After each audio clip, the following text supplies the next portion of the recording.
داستان یک تماس ساده چند سال پیش.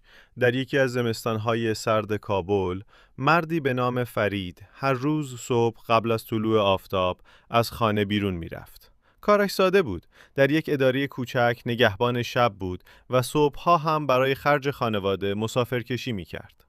زندگیش نه راحت بود و نه پر از شکایت، فقط پر از تلاش. یک روز صبح وقتی هوا هنوز تاریک بود، زنی مسن را دید که کنار جاده ایستاده و به وضوح سردش بود. فرید ایستاد و گفت: مادر جان، کجا می روین؟ زن گفت: باید به شفاخانه برسد، پسرش تصادف کرده. پول تاکسی نداشت و ساعتها منتظر مانده بود. فرید بدون مکث گفت: سوار شین، پول مهم نیست. در راه فهمید زن تنهاست و پسرش تنها نانآور خانه است. فرید او را به شفاخانه رساند، حتی چند ساعت هم منتظر ماند تا حال پسر بهتر شود. وقتی خواست برود، زن با چشمان پر از اشک فقط گفت: خدا خیرت بده بچیم، من چیزی جز دعا ندارم. فرید لبخند زد و رفت. همان روز عصر وقتی به خانه رسید، تلفنش زنگ خورد.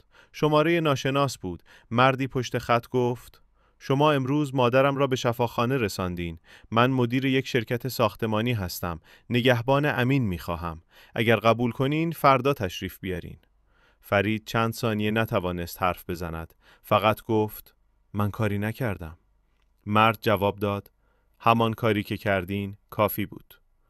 امروز فرید هنوز ثروتمند نیست، اما شغل ثابت دارد. بچه‌هایش به مکتب می‌روند و هر وقت از آن روز حرف می‌زند می‌گوید: گاهی یک کمک کوچک مسیر یک زندگی را عوض می‌کند، نه به خاطر پاداش، بلکه به خاطر انسانیت. پایان داستان. من در کانال یوتیوب جدید هستم. اگر خواستید کانال من را سابسکرایب کنید تا بتوانم داستان‌های جذاب بیشتری برای شما آماده بسازم.